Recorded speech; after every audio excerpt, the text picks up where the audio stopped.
I was driving back from the estate attorney's office, on cloud nine, ready to tell my son that my brother, who had no children of his own, had left me his entire farm and a bank account with a balance in the millions. But as I pulled up to the house, I heard the voices of my son Mason and my daughter-in-law Harper drifting out through the open window, and I froze. I was horrified, completely and utterly horrified, because what came out of that window weren't words of love or affection or anything resembling the family I thought we were. They were daggers. They were pure poison distilled into every single syllable. I stood there, paralyzed in my own front yard, the documents from the attorney trembling in my hands, while my entire world crumbled in a matter of seconds. Let me back up just a few minutes, because you need to understand the cruel irony of this moment. You need to understand that I had been floating, literally floating on a cloud of happiness that I hadn't felt in decades. I had just walked out of the estate attorney's office at 4:30 in the afternoon, and the sun was still shining with that golden October light that makes everything look like a movie. The lawyer, a serious man with thick glasses and a monotone voice, had spoken the words I never imagined I'd hear. "Miss Eleanor, your brother Arthur has left you everything in his will.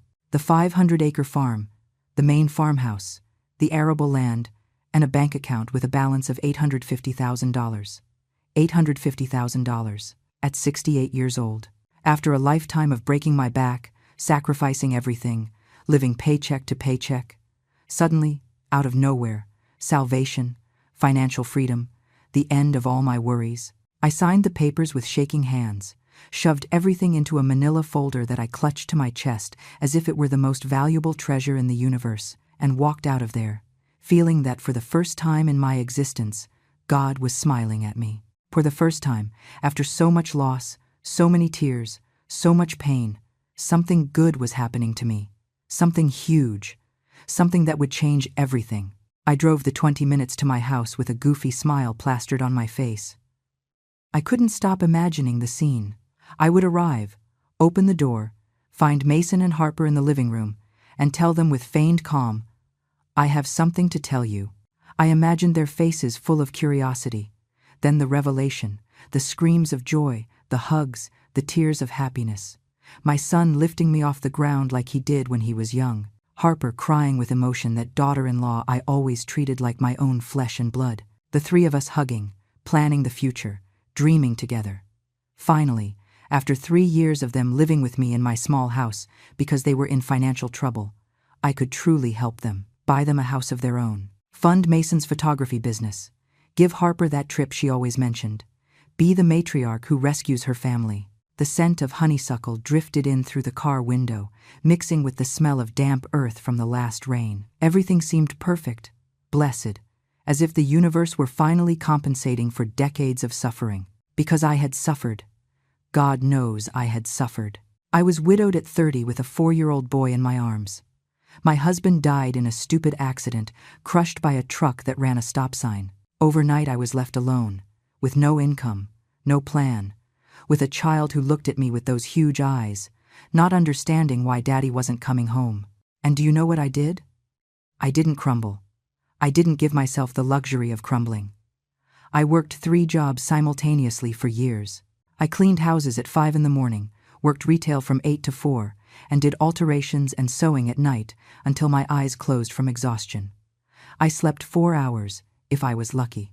My hands were destroyed, rough as sandpaper, scarred by needles and cleaning chemicals. But Mason never went hungry. He never lacked for anything. I gave him an education, college, opportunities. I sold my mother's jewelry, the only pieces I had, to pay for his degree. I never remarried, even though I had suitors, because all my energy, all my love, all my time, I gave to him, only to him. When he met Harper 10 years ago, I thought my sacrifice had finally been worth it. She was an educated girl, sweet, who seemed to genuinely love him. She treated me well, called me on the phone, included me in their plans. When they got married 7 years ago, I cried tears of happiness at that wedding, which I financed myself by draining 3 years of savings. I thought, finally my son has a partner. Finally, he won't be alone when I'm gone. I helped them with the down payment on their first apartment. I bought them furniture. I paid for their honeymoon, all with a smile, because for me there was no greater joy than seeing them happy. 3 years ago, when they knocked on my door with suitcases and defeated faces because they had lost their jobs and couldn't pay rent, I opened my home without thinking twice. "Stay as long as you need," I told them. My house was small, modest, with a leaky roof and pipes that made strange noises, but it was theirs. I never charged them a cent, never asked them to contribute to the bills. On the contrary, I kept helping them with the little I had from my miserable Social Security check. I cooked for them, washed their clothes, tried to make life more bearable for them. Because that was me, a mother who sacrifices until her last breath. And now, with this $1 million inheritance, I could finally do everything I always dreamed of for them. Fix the house, buy them a new car, fund Mason's dreams, give Harper the comfortable life she deserved. My happiness was completely intertwined with theirs. That's what I thought as I parked my old sedan in front of the house. That's what I believed when I got out with my purse and that manila folder pressed tight against my chest. But then, something changed. A strange silence wrapped around me when I stepped onto the front lawn. A sensation in my stomach, like a primal warning, something my body knew before my mind did. The front door was ajar, as always. The living room window open, and from that window facing the front, voices drifted out. The voices of my son and my daughter-in-law. They were speaking in a tone I had never heard from them. Conspiratorial, urgent, cruel. I stopped 10 feet from the door. I don't know why. Something told me not to go in yet. To listen first. And then the words reached my ears with brutal clarity, as if the universe wanted to ensure I didn't miss a single syllable. "I can't take it anymore, Mason. I can't keep pretending I care about that old woman." It was Harper's voice, my sweet daughter-in-law, but it sounded different, filled with disdain, filled with hate. Every day that passes is more unbearable. Her constant complaining, her smell of mothballs, the way she chews her food. It makes me want to vomit. My heart stopped. I literally felt it stop in my chest. And the voice of my son, my Mason, the boy I carried in my womb, whom I nursed, whom I raised alone with blood and tears, responded with a dry laugh I had never heard before. "I know, babe. Believe me, I know. But we have to hold on a little longer. It's our house, technically. She's not going to live forever." The words came out of his mouth so naturally, so coldly, that I felt the ground opening up beneath my feet. My legs began to tremble. The manila folder slipped a little through my sweaty fingers, but I couldn't move. I was rooted there, like a tree with roots piercing the concrete, forced to listen to my own destruction. "A little longer?" Harper's voice rose in pitch, full of frustration. "Mason, it's been 3 years. 3 years of my life wasted, living with that woman who thinks she's a saint because she put a roof over our heads, as if we were begging for charity. This house should be ours, completely ours. Without her invading every space, without having to fake affection every damn morning. I'm sick of her repetitive stories about how much she suffered, how much she sacrificed. We know. We get it. But that doesn't make us her slaves forever." Every word was a direct punch to the gut. I felt nauseous. I felt the air turning dense, unbreathable. The scent of honeysuckle that seemed beautiful moments ago was now choking me. Invader? In my own house? The house I bought with the sweat of 3 simultaneous jobs? The house where I welcomed them with open arms when they didn't have a pot to piss in? "You're right," said Mason, and his agreement was worse than any direct insult. "But think about the practical side. If we kick her out now, we'll look like the villains to the whole family, to the neighbors. You know how people are. Besides, she has the deed to the house in her name. We can't do anything legally. But if we wait, if we are patient, when she goes, everything will be ours automatically. I'm an only child. There's no one else. And what if she takes years to die?" Harper's questions sounded like they were discussing how long a package would take to arrive. Not my life, not my existence. "Your mother is like a cockroach, old, but resilient. She could live until she's 90. I'm not going to waste another 20 years of my life waiting. 20 years. They talked about my death as if it were a pending transaction, as if I were an obstacle between them and their happiness. The manila folder was shaking violently in my hands now. Inside were documents certifying $850,000, an entire estate, a brilliant future, and I had come running to share it with them, with these two people who, at this very moment, were planning how to get rid of me. "There are options," Mason said in a low voice, almost a whisper, but the afternoon silence carried his words directly to my ears as if he were screaming them. "Nursing homes aren't that expensive. I've been researching. There's one on the outskirts, halfway decent, for like $2,000 a month. We could tell her it's for her own good, that she can't take care of herself anymore, that we're worried she'll fall and break something being here alone all day." "But she's not alone all day. We're here." Harper's voice sounded confused. "That's why we'd have to get jobs first, right? To have the perfect excuse. Mom, we can't take care of you anymore because we work all day. It's for your safety." The way he imitated a worried, loving voice made me feel a disgust so deep I had to cover my mouth with my hand to not vomit right there in the yard. "You're a genius," Harper laughed, and her laugh sounded genuinely amused, as if my son had just told the best joke in the world. $2,000 a month is nothing compared to getting our privacy back. We could remodel her room, turn it into an office for you, or a walk-in closet for me. God knows I need it. And finally, we could have the house how we want it, without her horrible ceramic knickknacks everywhere, without her crocheted doilies on every piece of furniture. The doilies I crocheted by hand for years, on those endless nights after doing alterations for others, because I wanted my house to look nice despite being poor. The ceramic figurines I bought one by one at flea markets, on my days off, because it was the only thing I could afford to decorate with. All that I had built with so much love, reduced to garbage in their eyes. And what about her Social Security? The true interest. It had always been about the money. If we put her in a home, could we keep part of her check? I mean, we'd be paying for the place. Technically, we'd be taking care of her. Her check is a pittance, like $1,200 a month. It would barely cover half the nursing home.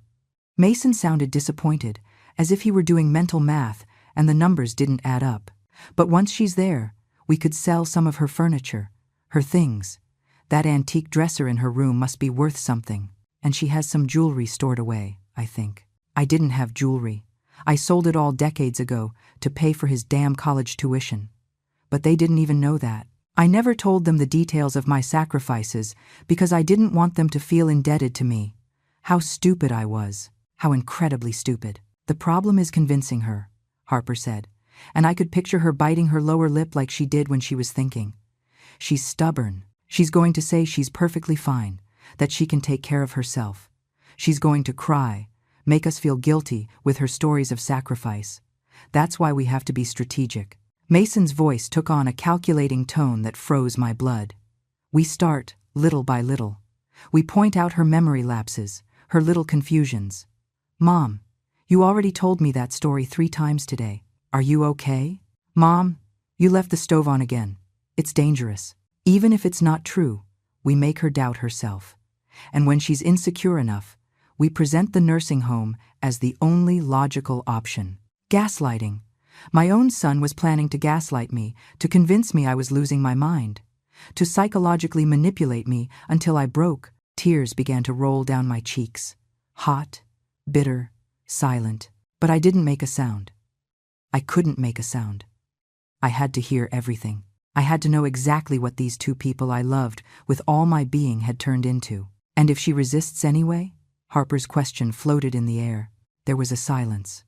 A long, heavy silence that lasted maybe 5 seconds, but felt like an eternity. And then Mason spoke, and his words were the final stab. "Then we wait. Nature takes its course. And let's be honest, if she got seriously ill, it's not like we're going to spend a fortune on treatments. She's lived her life. She's had her years." "You're right," Harper sighed, as if they had just solved a complicated math problem. "Either way, in a few years this solves itself. And in the meantime, we keep smiling and enduring." My knees almost gave out. I had to lean against the porch column to keep from falling to the ground. The world spun around me in a nauseating spiral of betrayal and pain. These two people, my son and my daughter-in-law, were discussing my death like someone discussing the dinner menu, with that same coldness, with that same indifference. And the worst, The absolute worst is that I had literally come skipping with joy to share with them a fortune that would change our lives. A fortune I planned to use primarily to help them, to give them everything they hadn't been able to have. The irony was so cruel it almost made me laugh. Almost. If it weren't for the fact that I felt like they were ripping my heart out with their bare hands, I might have found some twisted humor in the situation. Here I was, with certified documents for $850,000 in my purse, listening to how they planned to stick me in a cheap nursing home and keep my miserable $1,200 Social Security check. If they knew. If they only knew what I was holding. But they weren't going to know. Not yet. Because something inside me, something primal and fierce that I didn't know I possessed, had just awakened. Well, enough talking about your mother, Harper said with a lighter tone, as if they had just finished discussing the weather. What do you want for dinner? Because I am not cooking. Let her do it when she gets here. That's what she's good for, right? At least let her earn her keep. They laughed. Both of them laughed. And that sound, those shared cackles at the expense of my humiliation, finally broke something fundamental inside me. For 68 years I had been Eleanor the good, Eleanor the self-sacrificing, Eleanor the forgiving, the understanding, the one who always puts others first, the one who worked until she destroyed her body so her son could have a future, the one who never asked for anything in return because a mother's love is supposed to be unconditional, selfless, eternal. But in that moment, standing in my own front yard, listening to the two people I loved most in the world plan to discard me like trash, something changed. A chemical, molecular, spiritual transformation. The sweet and understanding Eleanor died right there, and in her place, someone new was born, someone cold, someone calculating, someone who had just learned that boundless kindness is just another form of being stupid. I wiped my tears with the back of my hand. I took a deep breath, filling my lungs with that air that now tasted like ash. I adjusted the manila folder under my arm. I checked my reflection in the car window. Red eyes, yes. But nothing a little cold water couldn't hide. I needed to walk into that house as if I hadn't heard a thing. I needed to act. And for the first time in my life, acting didn't mean being authentic and honest, but being the best liar in the world. I walked toward the door with measured, controlled steps. I inserted the key with hands that no longer trembled with emotion, but with an icy fury that ran through my veins like mercury. I opened the door and closed it with the usual sound. Not too loud, not too soft. "I'm home," I yelled with the most cheerful voice I could manufacture. That loving mother voice I had perfected over decades. I heard them moving in the living room. Hurried footsteps, whispers. When I entered the shared space, there they were. Mason on the ivory sofa I bought myself 10 years ago, Harper in the armchair, both with their phones in their hands, the perfect picture of domestic innocence. They greeted me with smiles, wide, warm, completely fake smiles. And I, who now knew the truth, could see the lie behind every forced facial muscle. "Mom, how did it go?" Mason stood up and walked toward me with open arms. My son, my baby, the boy I nursed, whom I cured when he had chickenpox, whom I taught to ride a bike, whom I consoled when his first love rejected him. That same boy was now a stranger with my son's face, approaching to give me a hug I knew he didn't feel. I hugged him. God, how hard it was to hug him, feeling his arms around me, his familiar smell of that cheap cologne he used, and knowing that minutes before he was planning how to get rid of me. But I did it. I endured, because I needed them to believe everything was normal. "Good, son. Everything is good." My voice came out surprisingly steady. Years of hiding pain had trained me for this without knowing it. "And you guys? How was your day?" Quiet. Harper stood up too, approached, and gave me a peck on the cheek. Her perfume, the one I gave her for her last birthday because she mentioned she liked it, hit me like a punch. We were looking at some stuff online, planning some ideas for Mason's business, planning how to lock me up in a home. That's what they were planning. But I smiled. "That's great, honey. I'm glad you're being productive." The word honey almost choked me. I had called this woman my daughter for 7 years. I treated her better than many mothers treat their own biological daughters. And she called me a cockroach when she thought I wasn't listening. "Do you want me to make you some tea, Mom? You look tired." Mason looked at me with that expression of concern that I now knew was pure theater. He was probably already practicing for when he would start his plan to make me think I was losing my mind. No thanks. Sweetheart, I'm fine. I sat in my favorite chair, that wooden rocker I rescued from a flea market, and restored myself. I set my purse to the side, careful that the manila folder wasn't visible. They didn't ask what was inside. They didn't ask why I had gone to the lawyer. They didn't even remember that today was my appointment. Of course not. I was just the old piece of furniture in the living room, present but invisible. Mom.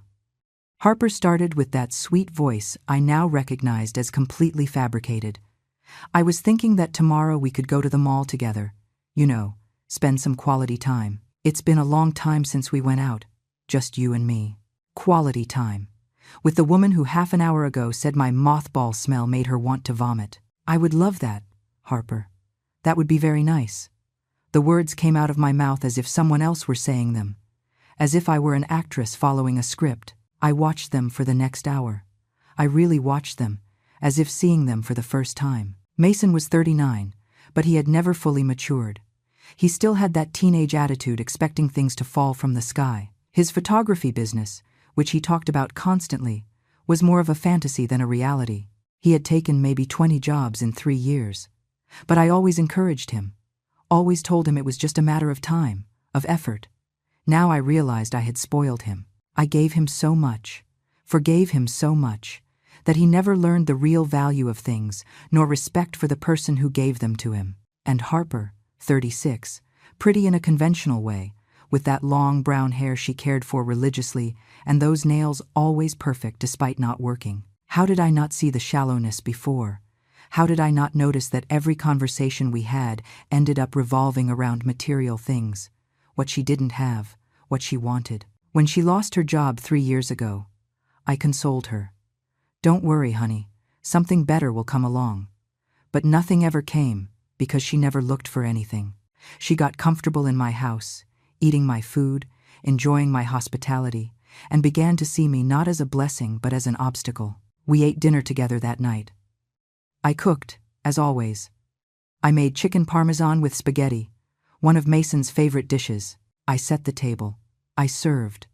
I watched them eat what I prepared with my hands while they chatted about a show they were binging, about a friend who posted vacation photos, about absolute trivialities. They didn't ask about my day. They didn't ask what I had done. I was the service staff, not part of the family. After dinner, I washed the dishes while they settled back into the living room. I heard their laughter, the sound of the TV, that domestic normality that now seemed obscene to me. My hands moved automatically, scrubbing every plate, every glass, while my brain processed everything I had heard. $850,000 were waiting in a bank account with my name on it. An entire farm I could sell or manage, and they didn't have the slightest clue. I dried my hands with the kitchen towel and stared out the window toward the backyard.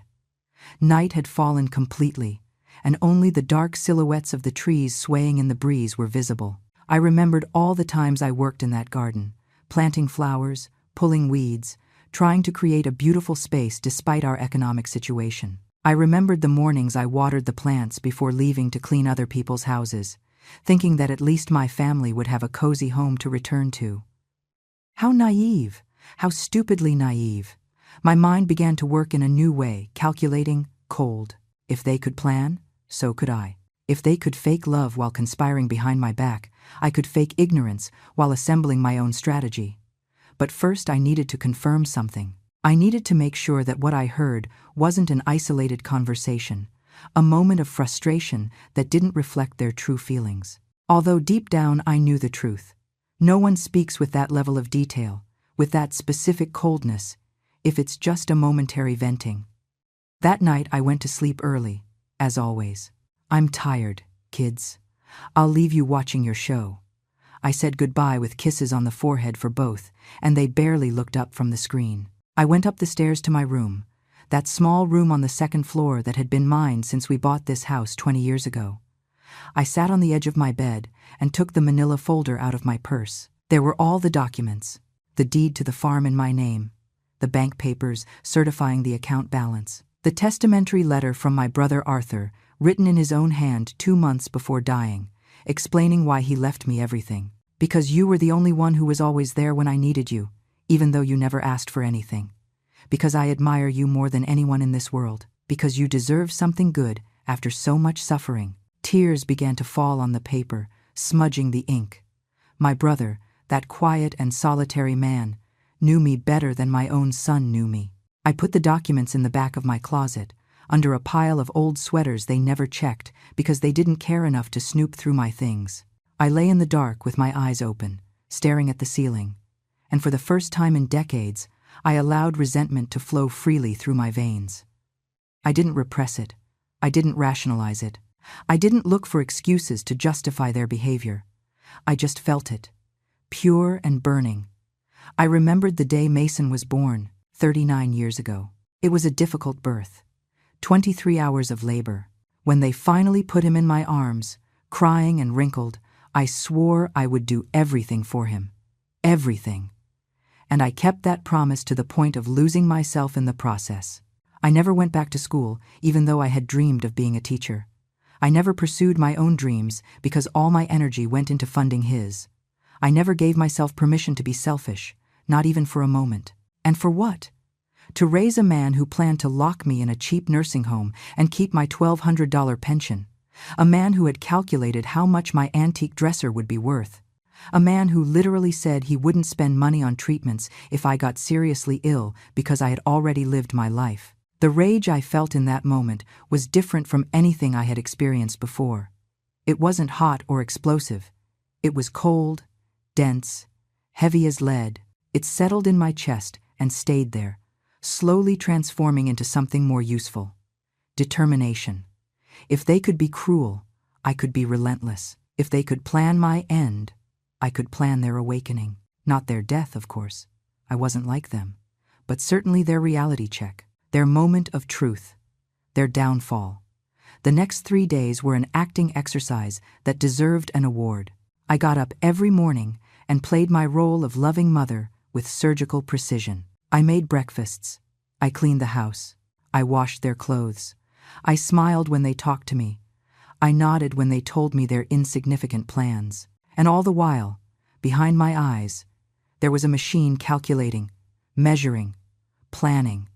I observed them like a scientist observes specimens in a lab. I noticed how Harper spoke to me with that exaggerated sweetness people use when trying to manipulate someone they considered dumb. I noticed how Mason asked about my health with a new insistence, probably already starting his strategy to make me doubt myself. "Did you sleep well, Mom? I heard you get up 3 times to go to the bathroom last night. Are you sure you're okay?" I never got up 3 times. He was lying, planting seeds of confusion. On the 4th day, I made a decision. I couldn't go on like this indefinitely, living in this farce, pretending I didn't know what I knew. I needed to confirm just how far their betrayal went, and I needed to do it in a way that gave me absolute advantage. So I did something I had never done in my life. I acted with cunning. That afternoon, I announced I would go visit my friend Linda, who lived on the other side of town. "I'll probably be back late, don't wait up." This was unusual. I almost never went out at night. I saw how they looked at each other, how their eyes lit up with that barely disguised joy of having the house to themselves. I left with my purse and drove to the corner. I parked the car on the parallel street, where they couldn't see it from the house, and stealthily walked back. I entered through the back garden door, the one we never used and that I knew they wouldn't lock. I stayed in the kitchen, in the shadows, completely still, barely breathing. I didn't have to wait long. Within 15 minutes they started talking, this time without whispers, without precautions, with the confidence of someone who believes they are completely alone. "Thank God she left," Harper said with a dramatic sigh. I couldn't stand another minute of pretending. My face hurts from smiling so much. "I know, babe, but you're doing great." Mason's voice sounded proud. "In a few more weeks we start phase 2 of the plan. I've already investigated 3 facilities. The cheapest one is on the outskirts, like I told you. $2,000 a month.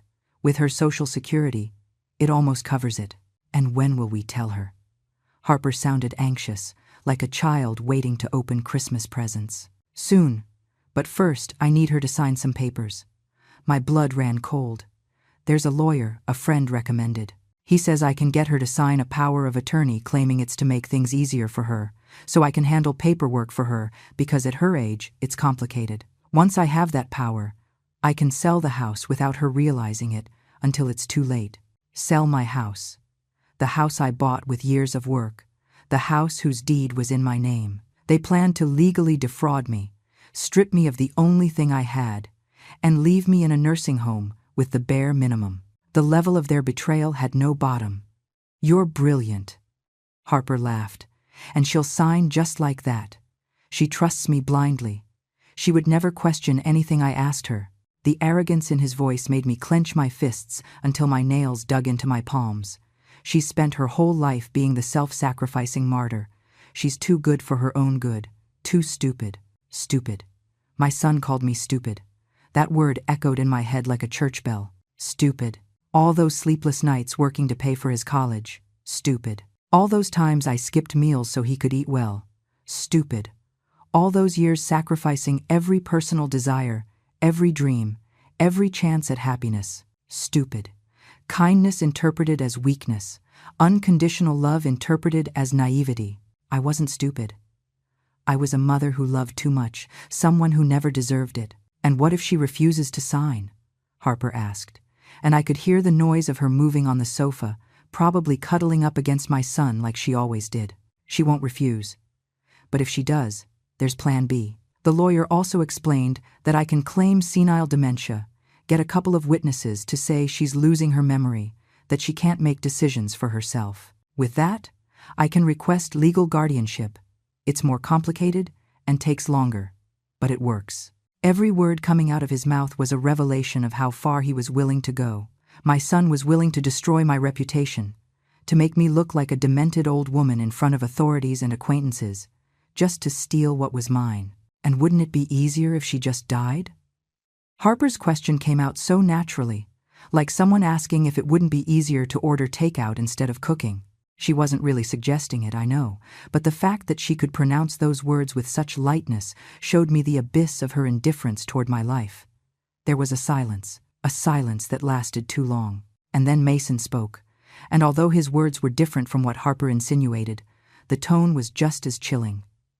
Don't say that even as a joke. But honestly, sometimes I think it would be a relief for everyone. She's already old. She's completed her cycle. And we are in the prime of our lives, stuck taking care of someone who only drags us down. Drags us down. Me, who gave them a roof for free. Me, who cooked for them. Me, who paid the utility bills without asking them for a cent of contribution. I was dragging them down.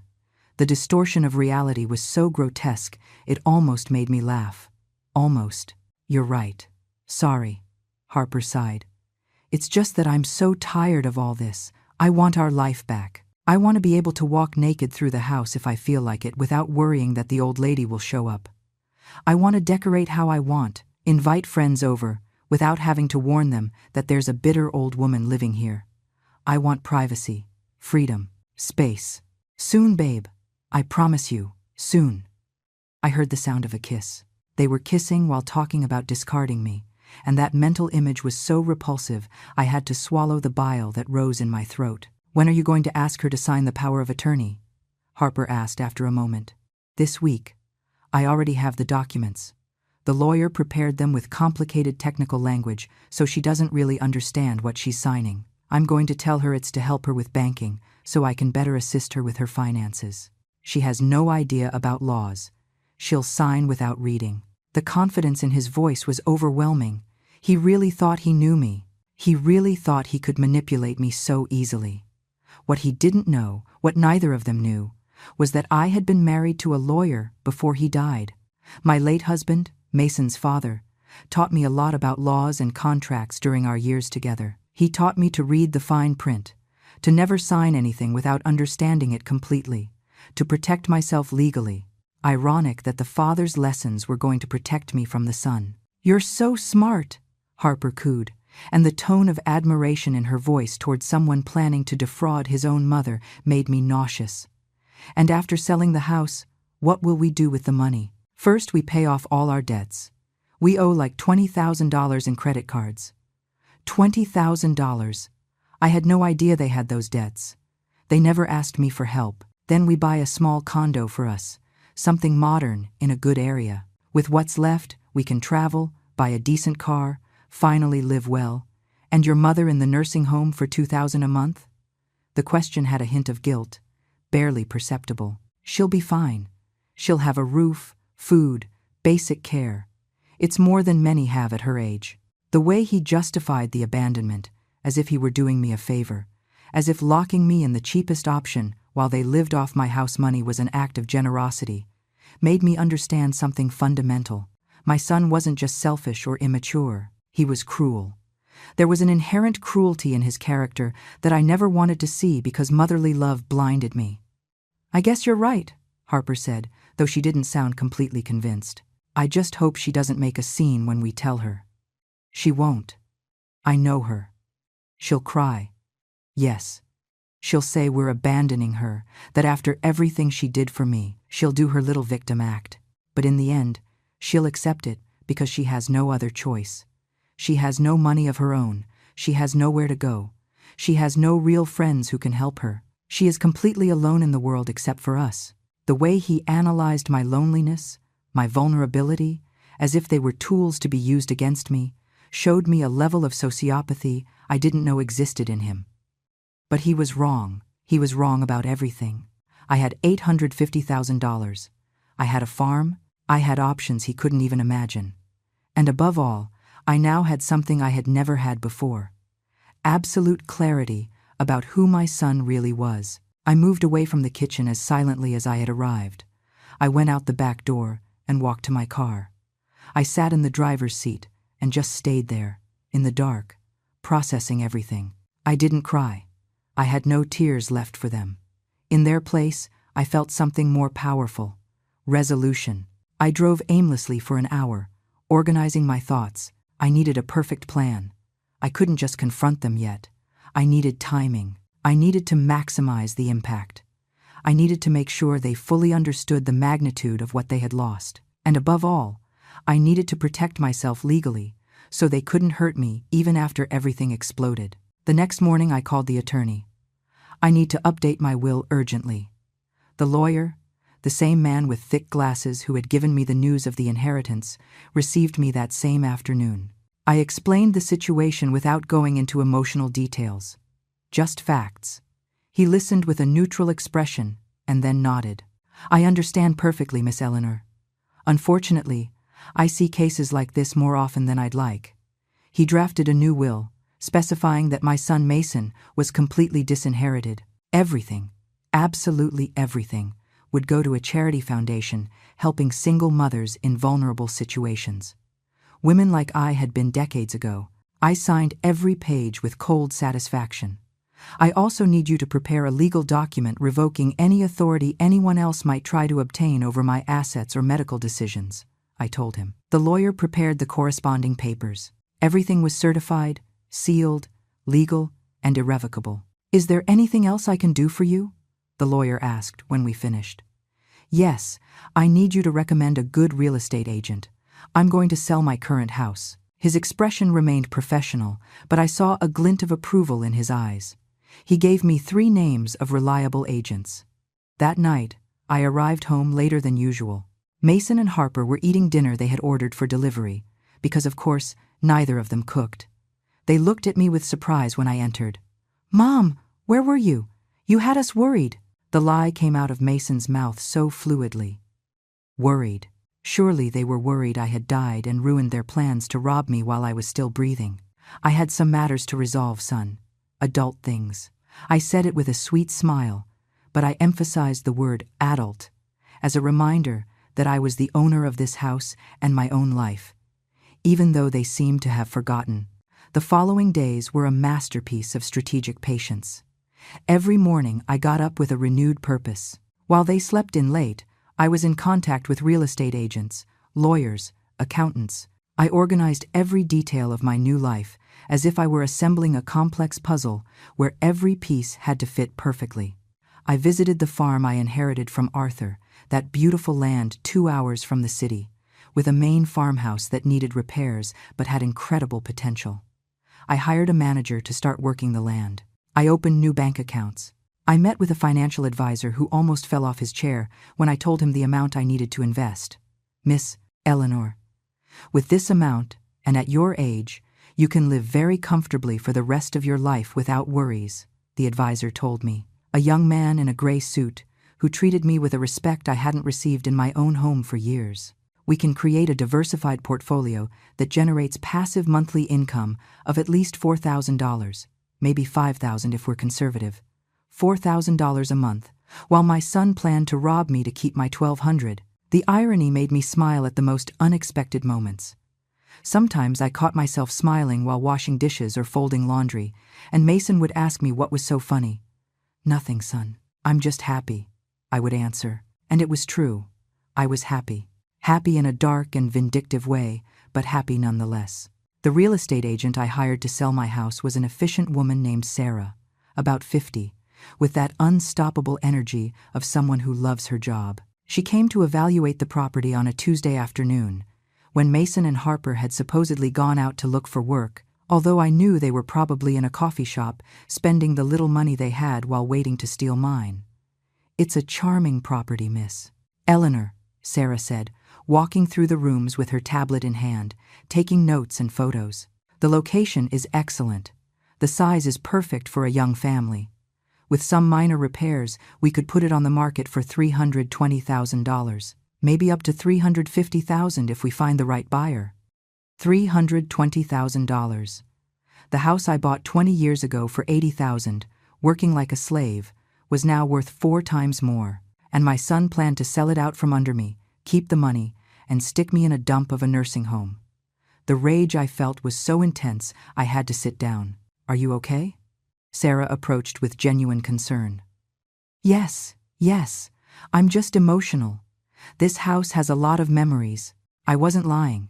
It had memories, some good, from when Mason was a child and still genuinely loved me, when we played in the yard and he hugged me before sleeping, and recent horrible memories of betrayal and cruelty. "I understand perfectly.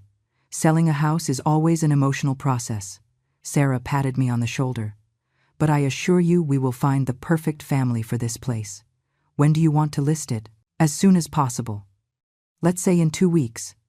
I needed that time to coordinate everything else, to ensure that when the hammer fell, it fell with deadly precision." "Perfect.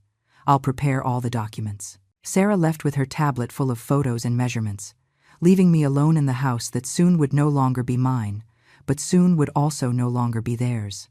That night Mason finally made his move. I arrived from running errands and found him in the living room with a folder of documents on the coffee table.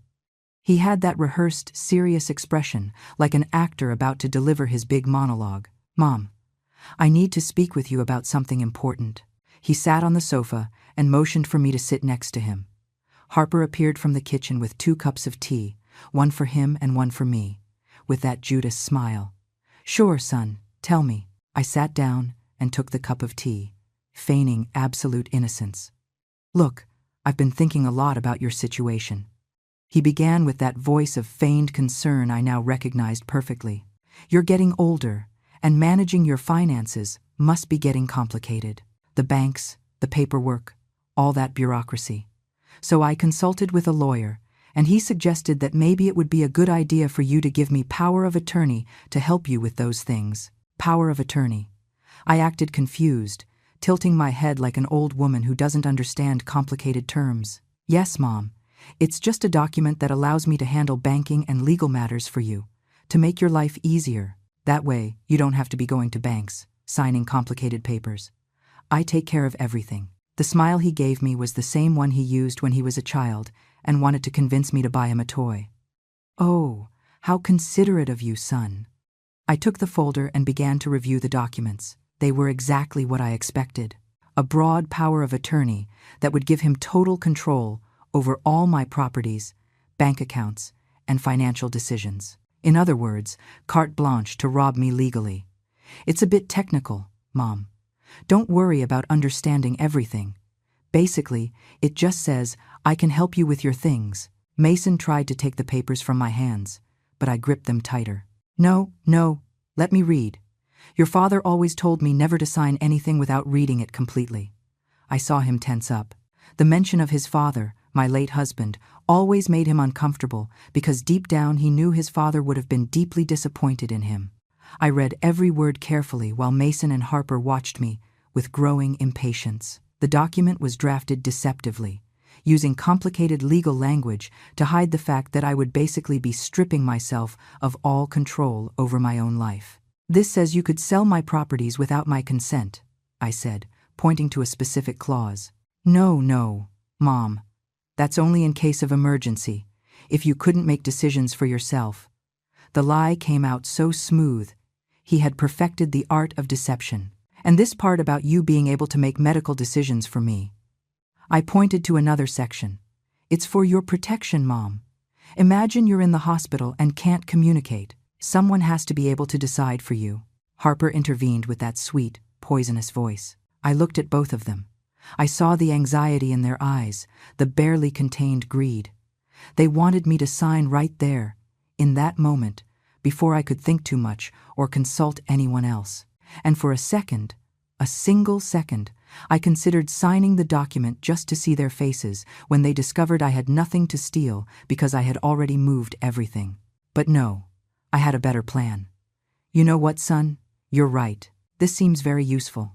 I saw them relax, exchanging looks of victory. But let me take it to my own lawyer so he can explain it to me better, just to be sure I understand everything. The mask cracked for an instant. Your lawyer? Mom, you don't need to spend money on a lawyer. I already consulted with one. I know, son. But your father always said that in legal matters, it's better to have a second opinion. Don't worry. It's not mistrust toward you. It's just caution. I smiled with all the sweetness in the world as I put the documents back in the folder. But, Mom, Mason tried to protest. It's decided. I'll take it tomorrow to the estate attorney who helped me with your Uncle Arthur's inheritance papers. I dropped that information casually like a bomb. I had avoided mentioning the inheritance for days, waiting for the perfect moment. The change in atmosphere was instant. Mason and Harper went rigid as statues. Inheritance? What inheritance? Mason's voice sounded sharp, almost hysterical. Oh, I hadn't told you? I acted surprised. Your Uncle Arthur left me some things when he died. I've been resolving the paperwork with the attorney these past weeks. That's why I've been out so much lately. What things did he leave you? Harper leaned forward, and the greed in her eyes was so obvious it almost made me laugh. Oh, well, the old farm he had in the country. You know, that dilapidated property that almost no one visited. I said it with a dismissive tone, as if it were worthless. And some money in the bank. Not much, just some savings. How much money? Mason didn't even try to hide his interest anymore. He had leaned forward, hands clenched on his knees, eyes shining with that avarice I could now see with crystal clarity. I'm not sure exactly. The lawyer told me an amount, but you know how I am with numbers. I touched my temple with a gesture of adorable confusion. I think he said something about 80,000, or maybe it was 18,000. Honestly, I don't remember well. I'd have to check the papers. The lie rolled off my tongue with an ease that surprised me. Decades of absolute honesty. And now I was lying as if I had been practicing my whole life. I saw them processing the information. $80,000 wasn't a fortune, but it wasn't a little bit of money either. Enough to pique their interest, but not enough for them to suspect I was hiding something bigger. Harper and Mason exchanged one of those couple looks that communicate without words, and I could read exactly what they were thinking. We need that money. Mom, that's wonderful. Mason stood up and hugged me, and the physical contact gave me chills. I'm so happy for you. Uncle Arthur was a good man.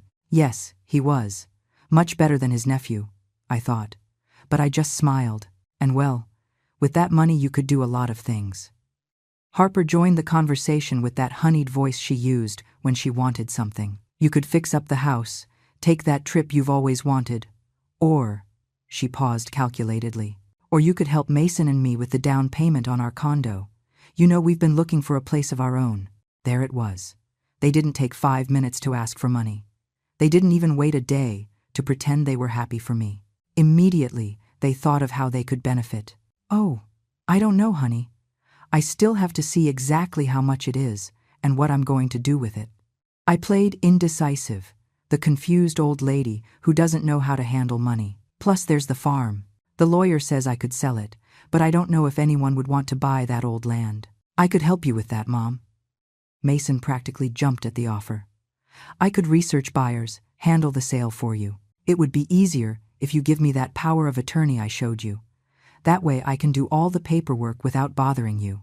Of course, now the power of attorney wasn't just to rob me of the little they thought I had, but to steal the inheritance too. They wanted total control of everything. The magnitude of their greed knew no bounds. Let me think about it, son. It's all very recent, very overwhelming. I yawned exaggeratedly. I'm tired. I'm going to sleep. I got up with the folder of documents under my arm and went up the stairs to my room.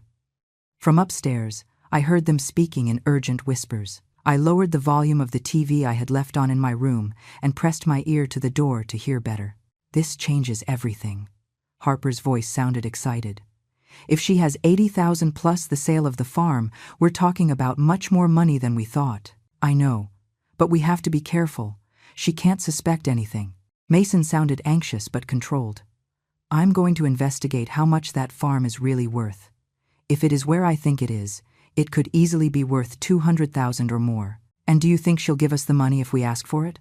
Harper doubted. Not all of it. She's stingy. She's always been stingy. She'll say she needs to save some for emergencies, for her old age. That's why I need her to sign that power of attorney. Once I have it, I can sell everything without her noticing until it's too late. I'll tell her the prices were lower than expected, that there were legal fees, that little was left after taxes. She knows nothing about those things. Stingy. He called me stingy.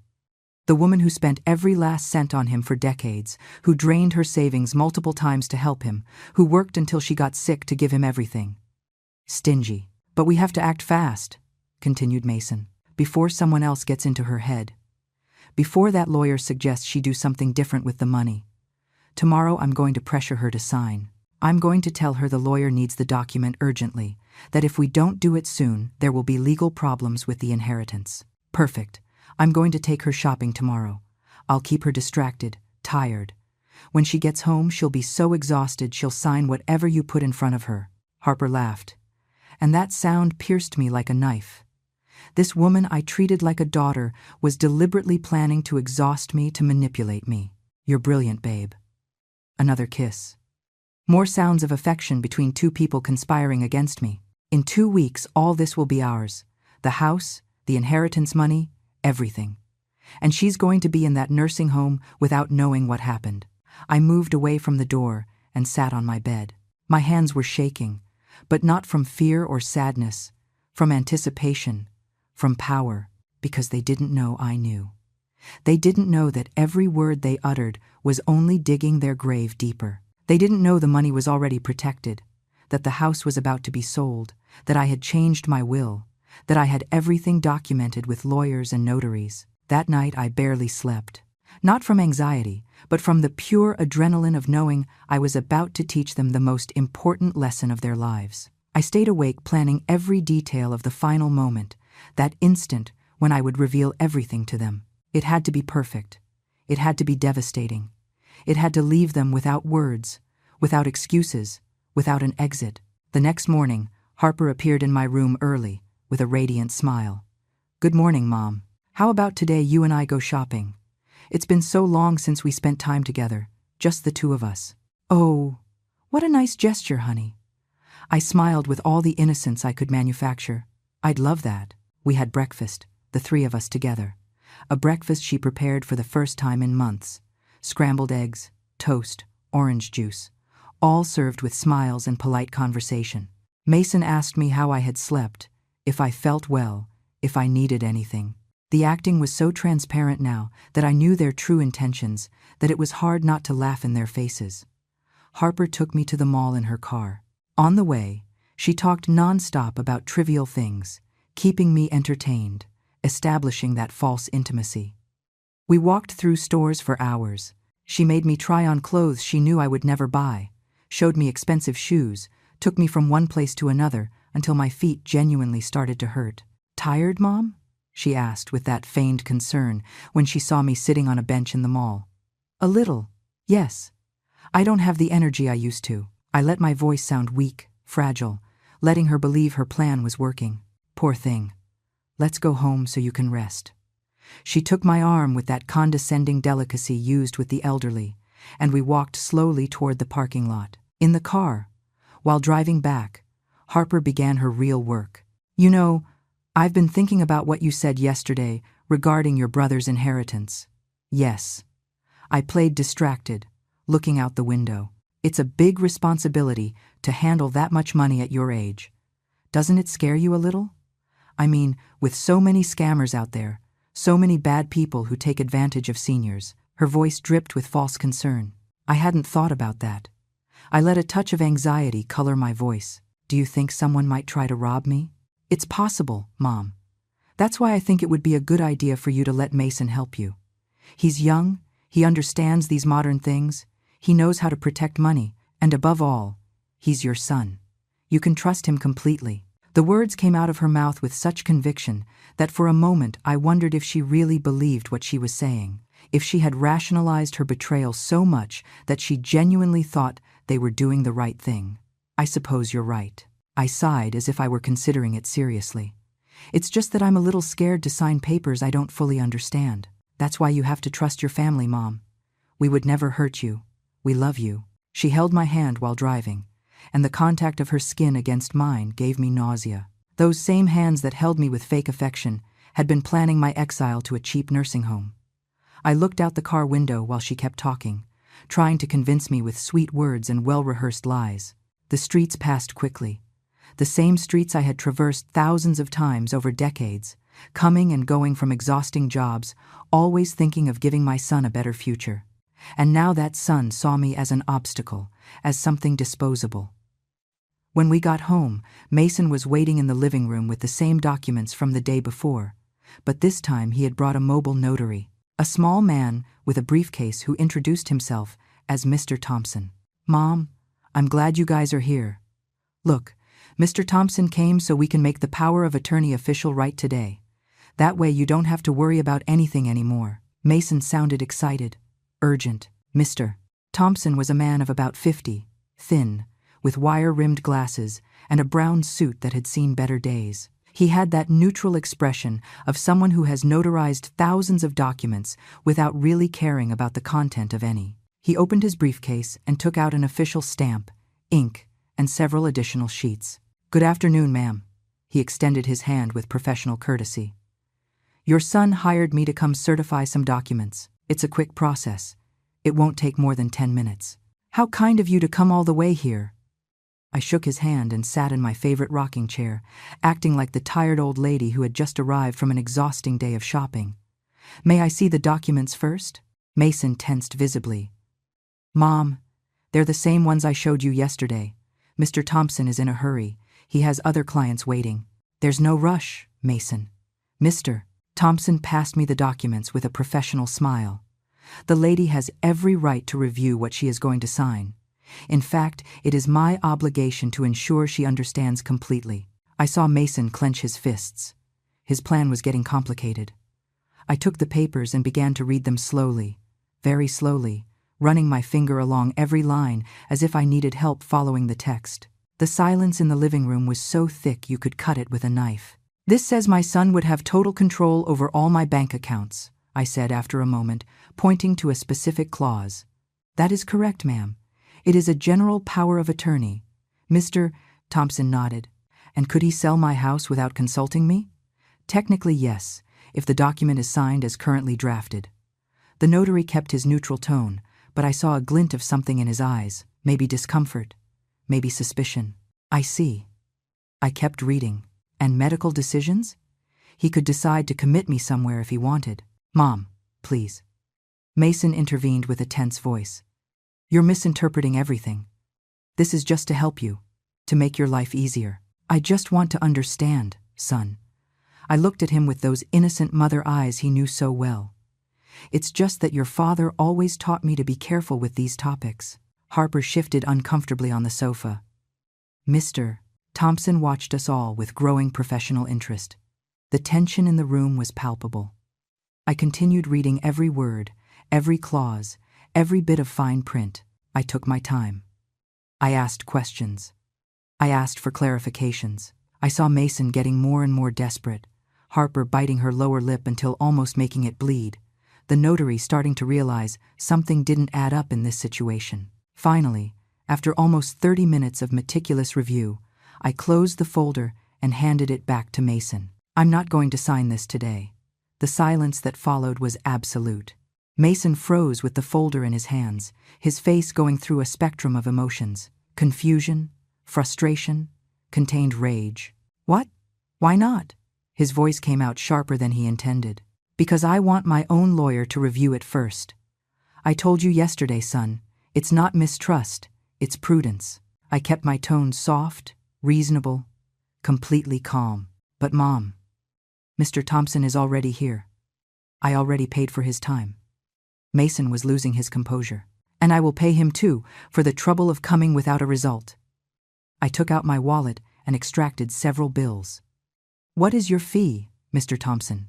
The notary looked at the bills, then at Mason, then at me. Something in his expression changed. "It's $100, ma'am.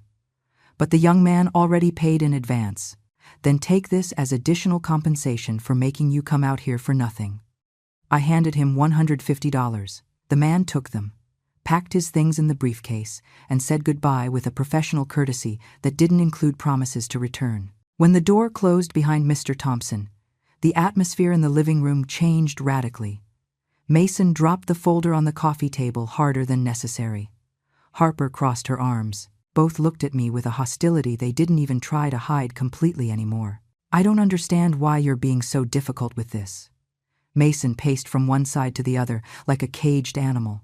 "I am literally just trying to help you, and I appreciate it, son, but I need time to think it over properly." I got up from my chair with an exaggerated groan. "Now, if you'll excuse me, I'm exhausted. I'm going to lie down for a while." I went up to my room, leaving them downstairs with their frustration. I lay on the bed, but not to rest, but to think. The moment had arrived. I could no longer prolong this farce. Every day I spent in this house, pretending normality with these two people who planned to destroy me, sickened my soul a little more. From my room, I could hear their voices rising in argument. They weren't trying to lower the volume. They probably thought I was so tired I had fallen asleep immediately. "I told you we had to pressure her more." Harper's voice pierced the walls. "Now she's suspecting something." I saw how she looked at us. "She's not suspecting anything. She's just stubborn, like she's always been." Mason sounded frustrated, defeated. "But eventually she'll sign. She has no other choice." "And what if she never signs? What if that damn notary told her something that put her on alert?" Harper was panicking. "Then we go to Plan B. We declare her mentally incompetent. I already explained it to you." But Mason's voice didn't sound as sure as before. I sat up in bed and took out my phone. I called Sarah, the real estate agent. "We already have offers for the house." "Miss Eleanor, I was just about to call you. We have 3 excellent offers. The highest is for $335,000. A young couple who is willing to close the deal in 2 weeks and accepts the property as is." Her voice sounded excited. "I accept. Prepare all the documents." My voice was firm, decided. "Perfect. Do you want us to coordinate a date for the couple to see the property?" "It's not necessary. They already saw it in the photos and the video you sent them, correct?" "Yes, but usually buyers want to see in person before. Tell them I have to sell fast for personal reasons. If they are willing to close without more visits, I'll drop $5,000. $330,000. Deal closed in 2 weeks. I was willing to lose a little money in exchange for speed." Sarah paused. "Let me contact them. I'll call you in an hour." 40 minutes later, my phone rang. They accepted. They want to close in 10 days, if possible. They have the cash ready. Perfect. Proceed with everything. I hung up and stared at the ceiling of my room. 10 days. In 10 days this house would no longer be mine, but it wouldn't be theirs either. It would never be theirs. I also called my lawyer, the same one who had handled Arthur's inheritance. "I need you to prepare a formal letter for my son, informing him that he has 30 days to vacate the property once the sale is finalized. Are you sure about this, Miss Eleanor? His voice had a tone of paternal concern. Completely sure. And I also need you to be present when I communicate it to him. I want everything legally documented. Understood. I'll prepare everything. The following days were an exercise in absolute control. Mason tried several more times to get me to sign the power of attorney, each time with different arguments. That the lawyer had found problems with the inheritance requiring immediate action. That there was an investment opportunity we couldn't pass up. That the bank was asking questions about Arthur's money. All lies. And I let them fall without effect. I already told you I'm going to review it with my lawyer. Son, have patience. And every time I said it, I saw his frustration grow a little more. Harper changed tactics. She became even sweeter, more attentive, cooking my favorite meals, offering to help me with everything. Mom, let me take you to the bank tomorrow. We can review your accounts together, organize everything. It would be fun. A girl's day. I rejected every offer with politeness, and I saw how behind her smile, resentment grew. I packed my things in secret, only the essentials. Clothes, important documents, some photographs of when Mason was a child and still loved me genuinely. I left everything else. The furniture, the ceramic ornaments they despised so much, the crocheted doilies. Let them do whatever they wanted with all that. I didn't need it anymore. Day 9 arrived. Tomorrow would be the closing of the house sale. This night would be my last night sleeping here. And I had decided that this night would also be the night I would tell them everything. I sat in front of the mirror in my room and looked at myself really for the first time in years. There was Eleanor, 68 years old, with wrinkles that told stories of suffering and sacrifice, gray hair that was once jet black, hands rough and marked by decades of hard work. But in my eyes, I saw something new. Fierceness, determination, power. I put on my dark green dress, the one I saved for special occasions. I combed my hair with care. I put on light makeup. I wanted to look dignified for this moment. I wanted them to remember this image of me not as the victim they planned to create, but as the strong woman I always was, but whom they never knew how to appreciate. I went downstairs at 7 in the evening. Mason and Harper were in the living room watching television, as always. When they saw me enter dressed up, they looked at me with surprise. "Are you going out, Mom?" asked Mason. "No. We are going to eat dinner. The 3 of us together, tonight. I have something important to tell you." My voice had a quality they hadn't heard before. Authority. Control. I prepared dinner myself that night. It wasn't anything elaborate, just pasta with tomato sauce and salad, but I did it with hands steadier than I'd had in weeks. I set the table carefully, using the cream-colored tablecloth I reserved for special occasions. The good plates I almost never took out. The wine glasses that were a wedding gift almost 40 years ago. Everything had to be perfect for this moment. Mason and Harper sat at the table with confused expressions. It wasn't normal for me to do all this on a random weekday. They looked at me with that mix of curiosity and suspicion, trying to decipher what was happening. "This looks very fancy, Mom." Mason tried to sound casual, but I detected the tension in his voice. "Is there a special occasion?" "Yes, there is." I served the pasta on each plate with deliberate, calm movements. "Today is a very important day. The day several things come to an end." Harper and Mason exchanged looks. "What do you mean?" she asked. I sat in my place at the head of the table, the position I had always occupied in this house. I folded my hands on my lap and looked them directly in the eyes, first one, then the other. The silence stretched for several seconds. I let the tension grow, let them feel uncomfortable. Exactly 11 days ago, I began with a clear and controlled voice. I arrived at this house after receiving the most wonderful news of my life. My brother Arthur had left me an inheritance, not the $80,000 I mentioned to you. I paused and saw how they leaned forward, attentive. But $850,000 in cash, plus an entire farm of 500 acres. The shock on their faces was instant. Their jaws literally dropped. Harper dropped the fork she had lifted. Mason froze mid-movement.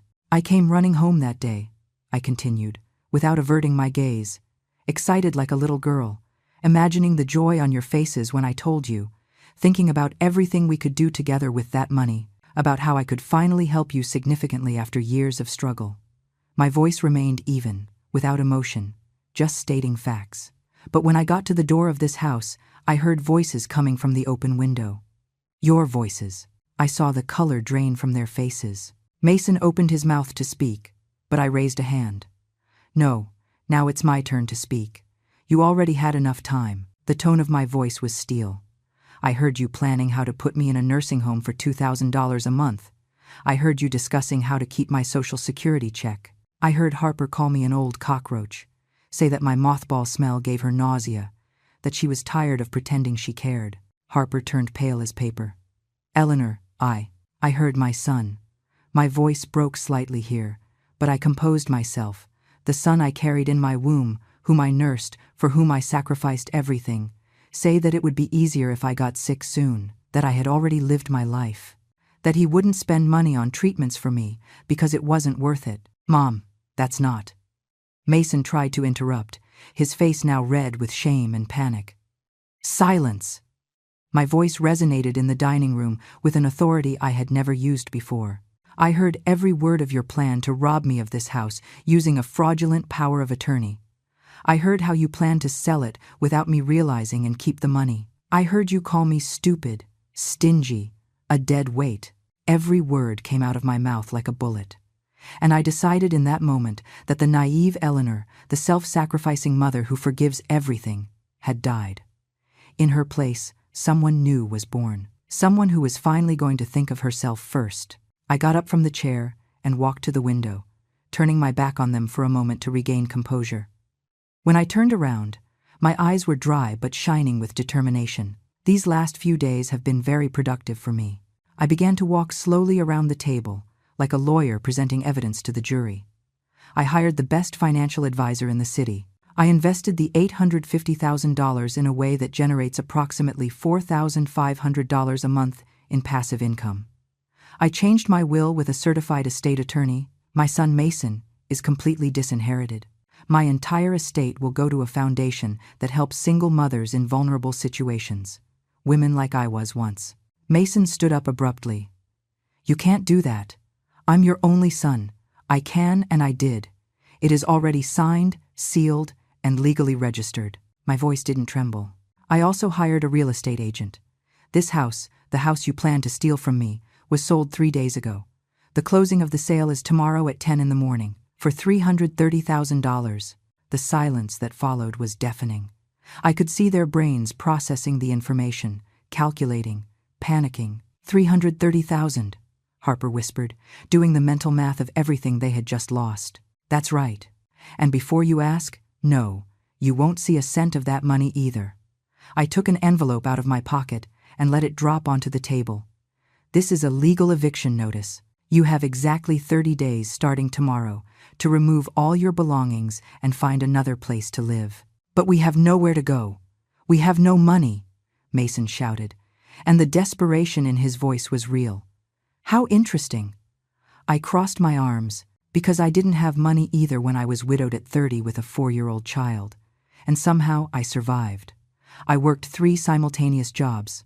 I slept 4 hours a night for years. I literally broke my back, so you would have food, education, opportunities. My voice rose in volume, and I did it alone, without complaining, without planning to betray anyone, without thinking about sticking my son in a nursing home when he became inconvenient. Mom, please. Mason approached with hands outstretched, and for the first time in days I saw real tears in his eyes. I know I made a terrible mistake. I know what we said was unforgivable, but we didn't plan to do it really. We were just venting, frustrated.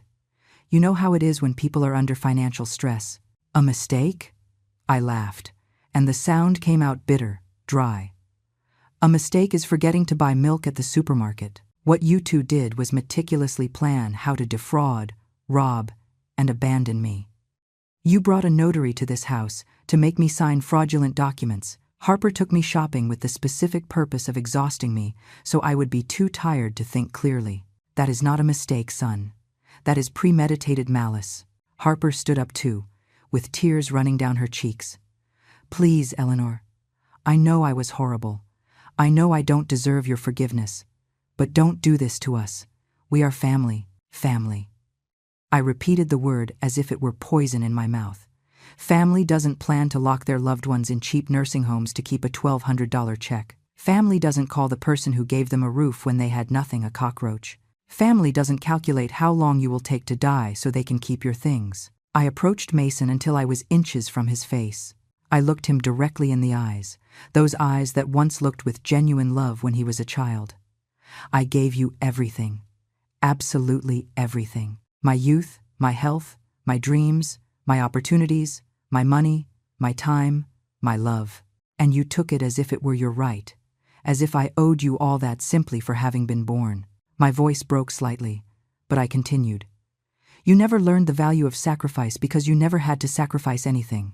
I gave you everything so easily that you thought that was how the world worked, that people simply give you things without even expecting respect in return. I'm sorry. Mason was crying openly now. I'm so sorry, Mom. You're right about everything. I was a horrible son, a horrible human being, but give me a chance to fix it, please. There is nothing to fix. My voice was final, definitive. It's already done. Tomorrow I sign the sale papers. The day after tomorrow, I move to my brother's farm. I already hired workers to restore it. I already spoke with the neighbors in the nearby town. I am going to live the rest of my life in peace, surrounded by nature, with enough money to never worry again. I am going to have the life I deserved to have decades ago. I turned around and began to climb the stairs to my room. Their voices followed me, pleading, crying, but I didn't care anymore. I reached my room and locked the door. The next morning, I woke up at 6. I went down with my suitcase already packed. They were still asleep, exhausted from the night of crying and drama. I left the house keys on the dining table, along with the eviction notice and a final note that simply said, "Learn to value people before you lose them." I walked out of that house for the last time, feeling the weight of decades of sacrifice finally lifting from my shoulders. The morning sun greeted me with a warmth I hadn't felt in years. I took a deep breath, filling my lungs with fresh, clean air. I drove toward my new life with a smile on my lips, a smile of freedom, of justice, of rebirth. At 68 years old, for the first time in my existence, I was going to live for myself, and it felt glorious.